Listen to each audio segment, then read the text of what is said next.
ദേവിയുടെ വാക്ക് കേട്ടുകൊണ്ട് ബാലനെയും ഗോമതിയെയും ഭീഷണിപ്പെടുത്തുവാൻ ദേവമംഗലത്തേക്ക് എത്തിയ ഉദയഭാനുവിനും ശ്രീകലയ്ക്കും ബാലൻ വയറും നിറച്ചു കൊടുത്തു. ബാലന്റെ വാക്കുകൾക്ക് മറുപടി പറയുവാൻ ഒന്നുമില്ലാത്ത ശ്രീകലയും ഉദയഭാനുവും അങ്ങനെ പകച്ചിരിക്കുകയാണ്. അച്ഛനും അമ്മയും വന്ന് വളരെ തന്ത്രപരമായി ബാലനെയും ഗോമതിയെയും വരച്ച വരയിൽ നിർത്തും എന്ന് ചിന്തിച്ചിരുന്ന ദേവിയാണെങ്കിൽ ഇതെല്ലാം കാണുകയും കേൾക്കുകയും ചെയ്തതോടെ ആകെ കിളിപോയ അവസ്ഥയിൽ നിൽക്കുകയാണ്.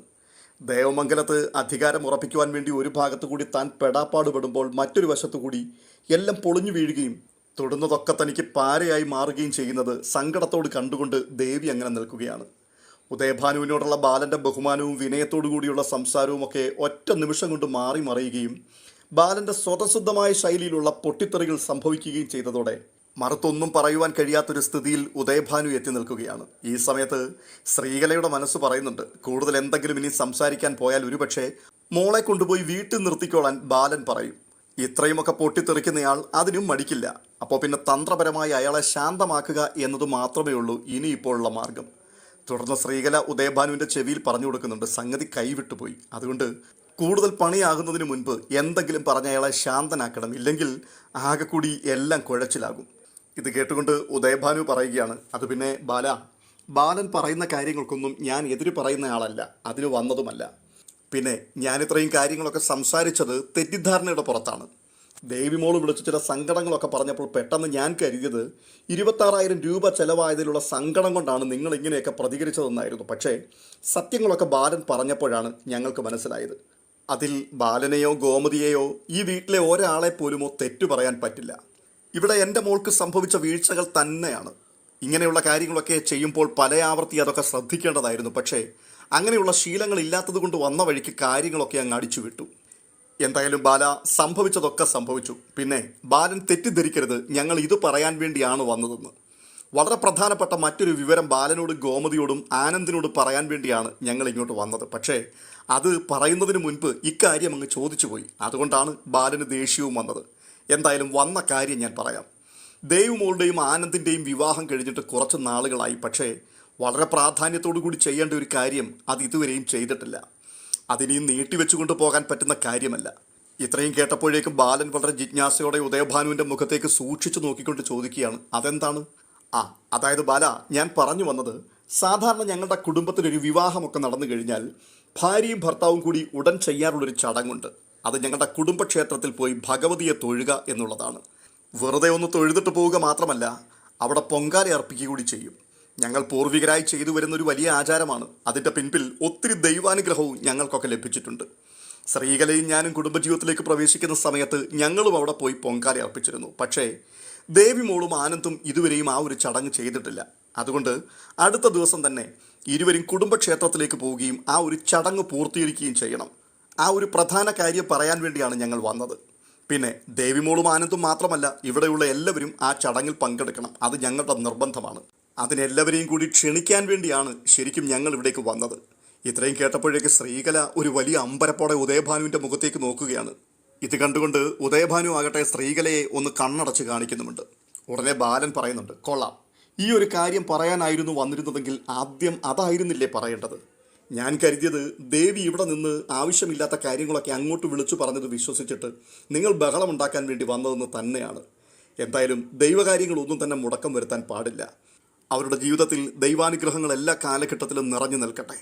അപ്പോൾ നാളെ തന്നെ ഞങ്ങൾ പൊങ്കാലയ്ക്ക് വേണ്ടി എത്താം. അതെ, എവിടെയാണ് കുടുംബക്ഷേത്രം? ഇത്രയും കേൾക്കുമ്പോഴേക്കും ഉദയഭാനു ഒന്ന് ഞെട്ടുന്നുണ്ട്. എന്നിട്ട് വിക്കി പറയുന്നുണ്ട്, അത് പിന്നെ കുറച്ച് ദൂരെയാണ്. ഞാൻ അതിൻ്റെ ലൊക്കേഷൻ വാട്സാപ്പിൽ അയച്ചു തരാം. ഓ ശരി, ആയിക്കോട്ടെ. അതെ, രാവിലെ കടയിലെത്തേണ്ട സമയം കഴിഞ്ഞിട്ടുണ്ട്. ഞാൻ അങ്ങോട്ട് ഇറങ്ങുകയാണ്. അപ്പോൾ നാളെ അമ്പലത്തിൽ വെച്ച് കാണാം. ഇത് പറഞ്ഞ് ബാലൻ ധർമ്മനെയും ആകാശിനെയും കൂട്ടി കടയിലേക്ക് പോവുകയാണ്. ശ്രീകലയും ഉദയഭാനുവും കൂടി വല്ലാത്തൊരു ജാള്യതയോടെ ഗോമതിയുടെ മുഖത്തേക്ക് തുടർന്ന് നോക്കിയിട്ട് വിളറിയ ഒരു ചിരിയും ചിരിച്ചുകൊണ്ട് എന്തൊക്കെയോ സംസാരിക്കാൻ തുടങ്ങുകയാണ്. അപ്പോൾ ഗോമതി പറയുന്നുണ്ട്, അതെ, ബാലേട്ടൻ ഇങ്ങനെയാണ്. ചെറിയ കാര്യങ്ങൾ മതി ബാലേട്ടന് പെട്ടെന്ന് ദേഷ്യം വരും. ബാലേട്ടനെ സംബന്ധിച്ച എല്ലാ കാര്യങ്ങളും നേരെ ചൊവ്വേ എന്നൊരൊറ്റ ചിന്ത മാത്രമേ ഉള്ളൂ. ഒരു കള്ളത്തരങ്ങളും ബാലേട്ടന് സഹിക്കാൻ പറ്റില്ല. ബാലേട്ടൻ ദേവിമോളോട് സംസാരിച്ചപ്പോൾ പ്രധാനമായും പറഞ്ഞത് ഇങ്ങനെയുള്ള കാര്യങ്ങളെക്കുറിച്ചൊക്കെ ശ്രദ്ധ വേണം എന്നുള്ളത് മാത്രമാണ്. എന്തായാലും കഴിഞ്ഞതൊക്കെ കഴിഞ്ഞു, നിങ്ങളിരിക്കും, ഞാൻ ചായ എടുക്കാം. ഇത് പറഞ്ഞ് ഗോമതി അടുക്കളയിലേക്ക് പോകുന്നുണ്ട്. അപ്പോൾ ശ്രീകല ഉദയഭാനുവിനോട് ചോദിക്കുന്നുണ്ട്, നിങ്ങൾ എന്ത് വർത്തമാനമാണ് മനുഷ്യ ഈ പറഞ്ഞത്? കുടുംബക്ഷേത്രത്തിൽ പൊങ്കാല ഇടണമെന്ന് പോലും. ഏത് കുടുംബക്ഷേത്രത്തിൻ്റെ കാര്യമാണ് നിങ്ങൾ ഈ പറയുന്നത്? എന്തെങ്കിലും ചിന്തിച്ചിട്ടാണോ ഇങ്ങനെയൊക്കെയുള്ള കാര്യങ്ങൾ തട്ടിവിടുന്നത്? എടി, നീയൊന്നും മിണ്ടാതിരിക്കേ. വെട്ടാൻ വരുന്ന പോത്തിനെ പോലെ ഒരുത്തൻ ഇപ്പോൾ എല്ലാം തകർത്തു തരിപ്പണമാക്കുമെന്ന് പറഞ്ഞ് പാഞ്ഞടുക്കുമ്പോൾ അയാളെ എങ്ങനെയെങ്കിലും ഒന്ന് ശാന്തനാക്കിയെടുക്കുക എന്നുള്ളതാണ് ആദ്യത്തെ കാര്യം. ആ സമയത്ത് എൻ്റെ മനസ്സിലേക്ക് ഓടിയെത്തിയത് ഈ പൊങ്കാലയുടെ കാര്യമാണ്. അതിപ്പോൾ വലിയ കാര്യമൊന്നുമല്ലല്ലോ. ഏതെങ്കിലും ഒരു കൊച്ചമ്പലത്തിൽ പോയൊരു പൊങ്കാല അങ്ങ് കഴിക്കണം. നമ്മൾ ഏത് അമ്പലത്തിലാണ് പോകുന്നത്, അത് നമ്മുടെ കുടുംബക്ഷേത്രമാണോ എന്നൊന്നും ആരും അന്വേഷിക്കാൻ പോവില്ല. ഹോ, എന്തായാലും മല പോലെ വന്നത് ഒരു എലി പോലെ അങ്ങ് പോയി കിട്ടി. ഇത് പറഞ്ഞുകൊണ്ട് ഉദയഭാനു വല്ലാത്തൊരാശ്വാസം പ്രകടിപ്പിക്കുകയാണ്. തുടർന്ന് കാണുന്നത് ഗോമതി സ്റ്റോഴ്സിൽ നല്ല തിരക്കുള്ള സമയത്ത് ആകാശിൻ്റെ ഫോൺ നിർത്താതെ ബെല്ലടിച്ചു കൊണ്ടിരിക്കുന്ന കാഴ്ചയാണ്. ആകാശാണെങ്കിൽ ഫോൺ നോക്കുകയോ അത് അറ്റൻഡ് ചെയ്യാൻ ശ്രമിക്കുകയോ ചെയ്യുന്നുമില്ല. ഇത് കണ്ടുകൊണ്ട് ബാലൻ പറയുന്നുണ്ട്, എടാ, നിന്റെ ഒരു ഫോൺ ഏത് നേരവും ഇങ്ങനെ ബെല്ലടിച്ചു കൊണ്ടിരിക്കുകയാണ്. ഇതെന്തിനാ നീ മേടിച്ചു വെച്ചിരിക്കുന്നത്? ആരാണിതിലേക്ക് ഇങ്ങനെ വിളിക്കുന്നതെന്ന് നിനക്കൊന്നും നോക്കരുതോ? ഇങ്ങനെ നിർത്താതെ ബെല്ലടിക്കുന്നത് കേൾക്കുമ്പോൾ മനസ്സിലാവില്ലേ ആരെങ്കിലും അത്യാവശ്യക്കാരായിരിക്കുമെന്ന്? പോയി ഫോൺ എടുക്കടാ. ഇത് കേട്ടുകൊണ്ട് ആകാശ് ഓടി വന്ന് ഫോൺ എടുക്കുന്നുണ്ട്. അപ്പോൾ കാണുന്നത് മീനാക്ഷിയുടെ കോള് വന്നുകൊണ്ടിരിക്കുന്നതാണ്. പെട്ടെന്ന് ആകാശ് ഫോൺ എടുത്തിട്ട്, എന്താ മീനു എന്ന് ചോദിക്കുമ്പോൾ, എൻ്റെ ആകാശേ, ഞാൻ എത്ര നേരമായി ഇങ്ങനെ വിളിച്ചുകൊണ്ടിരിക്കുകയാണ്. ഈ ഫോണൊന്ന് എടുത്തുകൂടെ? ഇതെന്തിനാ, കാണാൻ വെച്ചിരിക്കുകയാണോ? അത് മീനു, കടയിൽ നല്ല തിരക്കുണ്ടായിരുന്നു, അതുകൊണ്ടാണ് ഫോൺ എടുക്കാൻ പറ്റാതിരുന്നത്. എന്താ മീനു വിളിച്ചത്? അത് പിന്നെ ആകാശേ, എനിക്കിതുവരെയും ബസ് കിട്ടിയിട്ടില്ല. ഞാൻ കാത്തു നിന്നും മടുത്തു. ബസ്സൊന്നും ഇല്ലെന്ന് തോന്നുന്നു. എന്നെ ഓഫീസിൽ വരെ ഒന്ന് കൊണ്ടുവിടാമോ? മീനു, ഞാൻ പറഞ്ഞില്ലേ ഇവിടെ നല്ല തിരക്കാണ്. നീ ഒരു ഓട്ടോ വിളിച്ചു പോകാൻ നോക്ക്. എൻ്റെ ആകാശെ, എപ്പോൾ ഞാൻ ആകാശിനെ വിളിച്ചാലും അപ്പോഴെല്ലാം തിരക്കാണ്. ആകാശിൻ്റെ ഈ തിരക്ക് ഏത് കാലത്താണ് ഇല്ലാതെയാകുന്നത്?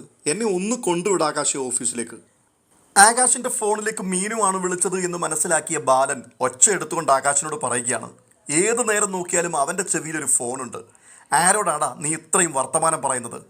ഇവിടെ കണ്ടമാനം ജോലി കിടക്കുമ്പോഴാണ് ഫോണിനകത്ത് കൂടിയുള്ള അവൻ്റെ കളിയാട്ടം. ഫോൺ വെച്ചിട്ട് പോയി പണിയെടുക്കടാ. ഇതങ്ങേ തലക്കൽ നിന്നുകൊണ്ട് മീനാക്ഷി കേൾക്കുന്നുണ്ട്. മീനാക്ഷി അപ്പോൾ പറയുകയാണ്, ശരി ആകാശേ, ആകാശ് വരണ്ട, ഞാൻ എങ്ങനെയെങ്കിലും പോയിക്കൊള്ളാം. ഇത് പറഞ്ഞ് സങ്കടത്തോടു കൂടി മീനു ഫോൺ കട്ട് ചെയ്യുന്നു. മീനാക്ഷി വിഷമത്തോടെ ഫോൺ കട്ട് ചെയ്യുന്നത് ആകാശിനും സങ്കടമായി. തുടർന്ന് വീണ്ടും കാണുന്നത് ദേവിയെയും ശ്രീകലയെയും ഉദയഭാനുവിനെയുമാണ്. അവർ ദേവമംഗലത്ത് തന്നെ ഉണ്ട്, പോയിട്ടില്ല. ഗോമതി അടുക്കളയിലായിരിക്കുന്ന സമയത്ത് ഹാളിൽ ഉദയഭാനുവും ശ്രീകലയും തമ്മിൽ നല്ല ബഹളം നടക്കുന്നുണ്ട്. ശ്രീകല പറയുന്നുണ്ട്, മനുഷ്യ, മുൻപും പിൻപും നോക്കാതെ വായിൽ വരുന്നത് കോതയ്ക്ക് പാട്ടെന്ന രീതിയിൽ അടിച്ചു വിടുമ്പോൾ ഓർക്കണം, ഇതൊക്കെ നടക്കാൻ സാധ്യതയുള്ള കാര്യമാണോ എന്ന്. നാളത്തെ ദിവസം പൊങ്കാലയിടാൻ വഴിപാട് അർപ്പിക്കാമെന്നൊക്കെ പറഞ്ഞ് എല്ലാവരെയും വിളിക്കുമ്പോഴേ ഇതിൻ്റെയൊക്കെ പിൻപിലുള്ള ചെലവ് ആര് വഹിക്കുമെന്ന? അമ്പലത്തിൽ പോയൊരു നേർച്ച ഇട്ടിട്ട് പോരുന്ന പരിപാടിയല്ല പൊങ്കാല എന്നുള്ളത്. ഇത്രയും ആൾക്കാരെ അവിടെ വിളിച്ചു കൂട്ടിയിട്ടേ പൊങ്കാലയിടൽ മാത്രമല്ലല്ലോ, അത് കഴിയുമ്പോൾ വരുന്ന ആൾക്കാർക്ക് എന്തെങ്കിലും കഴിക്കാൻ വാങ്ങിക്കൊടുക്കണ്ടേ? ഏത് അമ്പലത്തിൽ വെച്ച് ഇത് നടത്തും? കുടുംബക്ഷേത്രം എന്ന് പറഞ്ഞ് എവിടെയെങ്കിലും ചെന്ന് കയറിയാൽ അവരാരെങ്കിലും നമ്മളെ അറിയില്ലെന്ന് പറഞ്ഞാൽ അതും കുഴച്ചിലാവില്ലേ?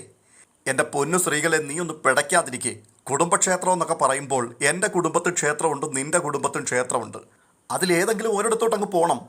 എൻ്റെ മനുഷ്യ, അങ്ങനെ നമുക്ക് പോകാൻ പറ്റുമോ? ഈ രണ്ട് സ്ഥലങ്ങളിൽ നമ്മൾ കാലുകുത്തിയാൽ കടക്കാരെല്ലാവരും കൂടി ഈച്ച പൊതിയുന്ന പോലെ കയറി അങ്ങ് പൊതിഞ്ഞു കളയും. നാണം കിടന്ന കാര്യം പോട്ടെന്ന് വെക്കാം, പക്ഷേ ഈ കടക്കാരെല്ലാവരും കൂടി ബാക്കി മിച്ചമൊന്നും വെച്ചേക്കില്ല. അങ്ങ് ചെന്നേച്ചാൽ മതി. സ്ത്രീകളെ, നീ ആവശ്യമില്ലാതെ ഓരോന്ന് പറഞ്ഞ് മോടെ പ്രഷർ കൂട്ടാൻ നിൽക്കണ്ട. നമുക്ക് എന്തെങ്കിലും ചെയ്യാം. പെട്ടെന്ന് ദേവി പറയുന്നുണ്ട്, അച്ഛാ, ആവശ്യമില്ലാത്ത പ്രശ്നങ്ങളൊന്നും ഉണ്ടാക്കരുതേ. ഇത്രയുമൊക്കെ ഇവിടെ പറഞ്ഞു വെച്ചിട്ട് ഇനിയിപ്പോൾ അതിൻ്റെ നാണക്കേട് കൂടി എൻ്റെ തലയിൽ വന്ന് വീഴരുത്. എനിക്കത് സഹിക്കാൻ പറ്റില്ല. ഇപ്പോൾ തന്നെ ഇവിടുത്തെ കാര്യങ്ങൾ എനിക്ക് പറ്റുന്നില്ല. അതിനിടയിൽ പൊങ്കാലയിടാനെന്ന് പറഞ്ഞ് വിളിച്ചു കൊണ്ടുപോയി അടുത്ത പ്രശ്നം ഉണ്ടായാൽ പിന്നെ ഞാൻ ജീവിച്ചിരുന്നിട്ട് കാര്യമില്ല. അതുകൊണ്ട് ദൈവത്തെ ഓർത്ത് എൻ്റെ നെഞ്ചത്ത് ഈ വീട്ടുകാരി പൊങ്കാലയിടാനുള്ള അവസരം ഉണ്ടാക്കരുത്. അപ്പോൾ ഉദയഭാനു, മോളെ, നീ അതൊന്നും ഓർത്ത് വിഷമിക്കണ്ട. അച്ഛൻ അതൊക്കെ വേണ്ട രീതിയിൽ ചെയ്തോളാം. കാര്യങ്ങളെല്ലാം ക്രമീകരിച്ചിട്ട് ഞാൻ നിന്നെ വിളിക്കാം. അപ്പോൾ എല്ലാവരും കൂടി അങ്ങോട്ട് വന്നാൽ മതി. നീ ധൈര്യമായിട്ടിരിക്കേ. ഇത് പറഞ്ഞുകൊണ്ട് ഉദയഭാനു ഇറങ്ങാൻ തുടങ്ങുകയാണ്. അപ്പോഴേക്കും ഗോമതി ചായയും ഒക്കെ ആയിട്ട് എത്തുന്നുണ്ട്. ഗോമതി പറയുകയാണ്, ഈ പൊങ്കാല എന്നൊക്കെ പറയുമ്പോഴേ അതൊക്കെ ഒത്തിരി പണച്ചെലവുള്ള കാര്യങ്ങളല്ലേ? അതൊന്നും വേണ്ടായിരുന്നു. ഒന്ന് നേർച്ചയിട്ട് പ്രാർത്ഥിച്ചു പോരുന്ന പരിപാടി പോരായിരുന്നോ? കുടുംബക്ഷേത്രത്തിൽ ചെല്ലണമെന്ന് മാത്രമല്ലേ ഉള്ളൂ. അതിന് ശ്രീകല, അയ്യോ ഗോമതി, പണച്ചെലവെന്ന് പറഞ്ഞ് ഒഴിവാക്കാൻ പറ്റുന്ന കാര്യങ്ങളാണോ ഇതൊക്കെ? എന്തോ പണം ചിലവാകുമെന്ന, കൂടി വന്നാൽ 10,000-50,000 രൂപ. അത് വലിയ കാര്യമാണോ? ചെയ്യേണ്ടതൊക്കെ അതതിൻ്റേതായിട്ടുള്ള രീതിയിൽ കൃത്യമായിട്ട് നമ്മൾ ചെയ്യണം. അതൊക്കെ ദൈവകാര്യങ്ങളല്ലേ, അതിനൊന്നും മുടക്കം വരാൻ പാടില്ല. തുടർന്ന് ചായ കുടിച്ചതിന് ശേഷം എഴുന്നേറ്റിട്ട് പറയുകയാണ്, അപ്പം ഞങ്ങൾ എല്ലാ കാര്യങ്ങളും ക്രമീകരിച്ചിട്ട് ഇങ്ങോട്ട് വിളിച്ചു പറയാം. അപ്പോഴേക്കും നിങ്ങൾ ഇറങ്ങിയാൽ മതി. ഇത് കേട്ടുകൊണ്ട് ഗോമതി പറയുന്നുണ്ട്, അങ്ങനെയാണെങ്കിൽ എൻ്റെ മൂത്ത മകളെയും കുടുംബത്തെയും ഇത് അറിയിക്കണം. എല്ലാവരും ഉണ്ടാകണമെന്നല്ലേ ചടങ്ങുകൾക്ക്? ഞാൻ അവളെ കൂടി ഇപ്പം തന്നെ വിളിച്ചു പറയാം. ഇത് പറഞ്ഞുകൊണ്ട് ഗോമതി ഫോൺ എടുക്കാൻ പോവുകയാണ്. ഇത് കണ്ടുകൊണ്ട് ദേവി വെപ്രാളത്തോടെ പറയുന്നുണ്ട്, അമ്മേ, കാര്യങ്ങളൊക്കെ ആകെ കുളമാകുമെന്നാണ് എനിക്ക് തോന്നുന്നത്. ഇവിടുത്തെ മൂത്ത മകള് ആള് ഭയങ്കര തൻ്റേടിയാണ്. ഇവിടെ വന്നാൽ ഓരോന്നോരോന്ന് കുത്തി കുത്തി ചോദിച്ച് എനിക്ക് ഒരു സ്വസ്ഥതയും തരത്തില്ല. എനിക്കവരെ വല്ലാത്ത പേടിയാണ്. ഇത് കേട്ടിട്ട് വീണ്ടും ഉദയഭാനു പറയുന്നുണ്ട്, മോളെ, നീ ഒന്നുകൊണ്ടും പേടിക്കണ്ട, കാര്യങ്ങളൊക്കെ അച്ഛൻ ഭംഗിയായിട്ട് ചെയ്തോളാം. ഇത് പറഞ്ഞിട്ട് ഉദയഭാനു ഗോമതിയെ വിളിച്ച് പറയുന്നുണ്ട്, അപ്പോഴേ ഞങ്ങൾ ഇറങ്ങുകയാണ്, ഞങ്ങൾ വിളിക്കാം കേട്ടോ. അച്ഛനും അമ്മയും ഇറങ്ങിപ്പോകുന്നത് വലിയ ഹൃദയവേദനയോടുകൂടിയാണ് ദേവി നോക്കി നിൽക്കുന്നത്. തുടർന്ന് കാണുന്നത് മീനുവിനെയാണ്. മീനു ഓഫീസ് വിട്ട് പുറത്തേക്ക് ഇറങ്ങി വരുമ്പോൾ വാതിൽക്കൽ തന്നെ ആകാശ് അങ്ങനെ കാത്തു നിൽക്കുകയാണ്. ആകാശിനെ കണ്ടതോടുകൂടി ആശ്ചര്യത്തോടെ മീനാക്ഷി ചോദിക്കുന്നുണ്ട്, ആഹാ, ആകാശോ, ആകാശ് ഇങ്ങ് എത്തിയോ? ഇതെന്തു പറ്റി ഇപ്പോൾ ഇവിടെ? അത് പിന്നെ മീനുവിനെ കൂട്ടിക്കൊണ്ടു പോകാനാണ് ഞാൻ വന്നത്. കൊള്ളാം. എന്നെ ഓഫീസിലേക്കൊന്ന് കൊണ്ടുവിടാൻ പറഞ്ഞപ്പോൾ മോന് ഭയങ്കര തിരക്ക്, അച്ഛനാണെങ്കിൽ വല്ലാത്ത ദേഷ്യവും. ഞാനെല്ലാം കേട്ടു. എന്നിട്ടിപ്പോൾ എനിക്ക് ആവശ്യമില്ലാത്ത സമയത്ത് എന്നെ കൂട്ടിക്കൊണ്ടു പോകാൻ വന്നിരിക്കുകയാണ്. അല്ല, എന്തു പറഞ്ഞിട്ടാണ് അവിടുന്ന് ഇപ്പോൾ ഇങ്ങോട്ട് ചാടിയത്? തിരക്കെല്ലാം കുറഞ്ഞോ അവിടുത്തെ? അത് മീനു, ഒരു ഓർഡർ കൊടുക്കാനുണ്ട് എന്ന് പറഞ്ഞാണ് ഞാൻ ഇറങ്ങിയത്. ആ, അത് ശരി. എന്നിട്ട് കൊടുക്കാനുള്ള സാധനം എവിടെ? അത് ഞാൻ കൊണ്ട് കൊടുത്തു. എന്നിട്ട് വേഗത്തിൽ നിന്നെ കാണാൻ വേണ്ടി വന്നതാണ്. ഓഹോ, അങ്ങനെയാണല്ലേ. എങ്കിൽ പിന്നെ നമുക്ക് പോകാം. ഇത് പറഞ്ഞിട്ട് മീനാക്ഷി ആകാശിൻ്റെ വണ്ടിയിലേക്ക് കയറുകയാണ്. പോകുന്ന വഴിയിൽ അവർ ഒരു ഐസ്ക്രീം പാർലറിൽ കയറുന്നുണ്ട്. അവിടെ വെച്ച് ആകാശ് പറയുകയാണ്, മീനു, നിന്നെ എനിക്കൊന്ന് കാണണമെങ്കിൽ എന്തെല്ലാം ബുദ്ധിമുട്ടുകൾ സഹിക്കണം. കടയിലെ ഈ സാഹചര്യത്തിൽ ഒന്നും പറ്റുന്നില്ല. മീനു പറഞ്ഞ ആ ജോലി ഒന്ന് നോക്കണം. അത് തന്നെയാണ് ആകാശെ ഞാനും പറയുന്നത്. ഈ കടയിൽ സാധനം എടുത്തു കൊടുക്കുന്ന ഈ പരിപാടി ആകാശിന് പറ്റുന്നതല്ല. ഒരു ഫ്രീഡവും ആകാശിന് കിട്ടില്ല. അതുകൊണ്ടാണ് ഞാൻ പറഞ്ഞത് പഠിച്ചിട്ട് ഒരു ജോലി നേടണം. അല്ല മീനു, ഈ ജോലി കിട്ടുകയാണെങ്കിൽ തന്നെ ഇവിടെ അടുത്തെങ്ങാനും എനിക്ക് ജോലി കിട്ടുമോ? ദൂരെ എവിടെയെങ്കിലുമൊക്കെ ആവില്ലേ? ആകാശെ, അതൊന്നും ഇപ്പം ചിന്തിക്കണ്ട. ഗവൺമെൻറ് ജോലിയല്ലേ കിട്ടുന്നത്. ചിലപ്പോൾ കുറച്ച് ദൂരെ ആയിരിക്കും, എന്നാലും സാരമില്ല. കുറച്ച് നാളൊക്കെ കഴിയുമ്പോൾ ആരെയെങ്കിലും മണിയടിച്ച് നമുക്ക് അവിടുന്ന് ഇങ്ങോട്ടൊരു ട്രാൻസ്ഫറൊക്കെ ശരിയാക്കാം. ഇതൊക്കെ പറഞ്ഞിട്ട് സന്തോഷത്തോടെ ഐസ്ക്രീമും കഴിച്ചിട്ട് അവർ വീട്ടിലേക്ക് പോവുകയാണ്. തുടർന്ന് കാണുന്നത് വൈകിട്ട് ബാലൻ കടയിൽ നിന്നും വീട്ടിലേക്ക് വരുന്ന കാഴ്ചയാണ്. വീട്ടിലെത്തി കഴിഞ്ഞപ്പോൾ അനു ചോദിക്കുന്നുണ്ട്, അച്ഛാ, ഇന്നത്തെ കണക്കുകളൊക്കെ നോക്കണ്ടേ? ആ മോളെ, ആദ്യം അച്ഛനൊന്ന് കുളിക്കട്ടെ, എന്നിട്ട് ഭക്ഷണമൊക്കെ കഴിക്കാം. എന്നിട്ട് സാവകാശം നമുക്ക് കണക്ക് നോക്കാം. കാരണം ഇന്ന് കുറച്ചേറെ കണക്കുകൾ നോക്കാനുണ്ട്. അല്ല, ആനന്ദ് എവിടെ? അവനെ കണ്ടില്ലല്ലോ. ഇത് കേട്ടുകൊണ്ട് ആനന്ദും ദേവിയും അവിടേക്ക് വരുന്നുണ്ട്. അപ്പോൾ ബാലൻ പറയുകയാണ്, എടാ, നാളെ ഞാൻ കട തുറക്കുന്നില്ല. അതെന്താണച്ചാ കട തുറക്കാത്തത്? ആഹാ, അപ്പോൾ നീ ഒന്നും അറിഞ്ഞില്ലേ? നിന്റെ ഭാര്യ നിന്നോടൊന്നും പറഞ്ഞില്ലേ? നാളെ പൊങ്കാലയിടാൻ വേണ്ടി അവരുടെ കുടുംബക്ഷേത്രത്തിൽ പോകണമെന്ന് അവളുടെ അച്ഛനും അമ്മയും ഒന്ന് പറഞ്ഞിരുന്നു. ആ, അത് പറഞ്ഞച്ചാ ദേവി എന്നോട് പറഞ്ഞിരുന്നു. ആ, എപ്പോഴാ രാവിലെ പോകുന്നത്? അപ്പോൾ ദേവി പറയുകയാണ്, അത് പിന്നെ ഒരു 10 മണിയോടുകൂടി അവിടെ എത്തണമെന്നാണ് അച്ഛൻ പറഞ്ഞത്. ഈ കുടുംബക്ഷേത്രം എവിടെയാണ് ആനന്ദേ? അത് അച്ഛാ, എനിക്കറിയില്ല അത് എവിടെയാണെന്ന്. കുടുംബക്ഷേത്രം എവിടെയാണെന്നൊന്നും നിനക്കറിയില്ല. നീ അതൊന്നും ചോദിച്ചില്ലേ ആനന്ദേ? അപ്പോൾ ദേവി, അല്ല ബാലച്ച, അത് അച്ഛൻ്റെ കുടുംബക്ഷേത്രത്തിലാണോ അമ്മയുടെ കുടുംബക്ഷേത്രത്തിലാണോ എന്നൊന്നും എനിക്കറിയില്ല. അതിനെ ഒന്നുകൂടി വിളിച്ചു ചോദിക്കണം. ആനന്ദേ, ഈ പൊങ്കാല എപ്പോൾ കഴിയും? നേരത്തെ തീരുമോ? അത് കഴിഞ്ഞു വന്ന് കട തുറക്കാൻ പറ്റുമോ എന്നറിയാൻ വേണ്ടിയാണ് ഞാൻ ചോദിച്ചത്. അതിന് വീണ്ടും ദേവി തന്നെ മറുപടി പറയുകയാണ്, അത് ബാലച്ച, എപ്പോൾ കഴിയുമെന്നൊന്നും പറയാൻ പറ്റില്ല. ഇതൊക്കെ കേൾക്കുമ്പോൾ ആര്യന് വല്ലാത്ത ദേഷ്യം വരുന്നുണ്ട്. ആര്യൻ ചോദിക്കുകയാണ്, അച്ഛൻ എന്തിനാണ് ഇങ്ങനെ കുത്തി കുത്തി ആനന്ദേട്ടനോട് ഓരോരോ കാര്യങ്ങൾ ചോദിക്കുന്നത്? ചോദ്യങ്ങൾക്കൊക്കെ ഏട്ടത്തിയാണ് മറുപടി പറയുന്നത്. താനും അച്ഛൻ അറിയേണ്ട കാര്യങ്ങളൊക്കെ ഏട്ടത്തിയോടങ്ങ് ചോദിച്ചാൽ പോരെ? ഏട്ടത്തി മറുപടി പറയുമല്ലോ. എടാ, നിന്നെ ഇപ്പോൾ ആരെങ്കിലും ഇങ്ങോട്ട് വിളിച്ചോ അഭിപ്രായം പറയാൻ? നിന്നെ വിളിക്കുമ്പോൾ നീ വന്ന് അഭിപ്രായം പറഞ്ഞാൽ മതി കേട്ടോ. പെട്ടെന്ന് ആനന്ദ് പറയുകയാണ്, എടാ ആര്യ, നീ ഒന്നും മിണ്ടാതിരിക്കുക. എന്നോട് ചോദിച്ച കാര്യങ്ങൾക്ക് ഞാൻ പറയുന്നത് പോലെ തന്നെയല്ലേ ദേവി മറുപടി പറയുന്നതും? നീ എന്തിനാണ് അതിനിടയിൽ കയറി സംസാരിക്കാൻ വരുന്നത്? ആവശ്യമില്ലാതെ നീ ഇങ്ങനെ സംസാരിച്ച് പ്രശ്നമുണ്ടാക്കരുത്. ഇത് കേട്ടുകൊണ്ട് പെട്ടെന്ന് മിത്ര ചോദിക്കുന്നുണ്ട്, അതെന്താ ആനന്ദേട്ടൻ അങ്ങനെ പറയുന്നത്? ആര്യൻ പ്രശ്നം വല്ലതും ഉണ്ടാക്കിയതാണോ? ദേവിയേച്ചിയുടെ കുടുംബക്ഷേത്രത്തിൽ ഒരു ചടങ്ങ് നടക്കുമ്പോൾ അത് ചോദിച്ചറിയേണ്ടത് ചേച്ചിയോട് തന്നെയല്ലേ? അങ്കിളി കാര്യങ്ങളൊക്കെ ഒന്നും അറിയാത്ത ആനന്ദേട്ടനോട് തന്നെ ചോദിക്കുന്നത് കണ്ടപ്പോൾ അതിലെ ഔചിത്യമില്ലായ്മ മനസ്സിലാക്കിയല്ലേ ആര്യൻ ചോദിച്ചതങ്ങനെ? എനിക്കും അതേപ്പറ്റി അങ്ങനെ തന്നെയാണ് തോന്നിയത്. അതെങ്ങനെയാണ് ഒരു പ്രശ്നമാകുന്നത്? അത് പ്രശ്നമാക്കി മാറ്റുമ്പോഴല്ലേ ആനന്ദേട്ടാ പ്രശ്നമാവുന്നത്. ഉടനെ കാര്യങ്ങൾ കൈവിട്ടു പോകുന്നത് കണ്ടുകൊണ്ട് ഗോമതി പറയുകയാണ്, മതി, ഇനി കൂടുതൽ ആരും ഒന്നും സംസാരിക്കണ്ട.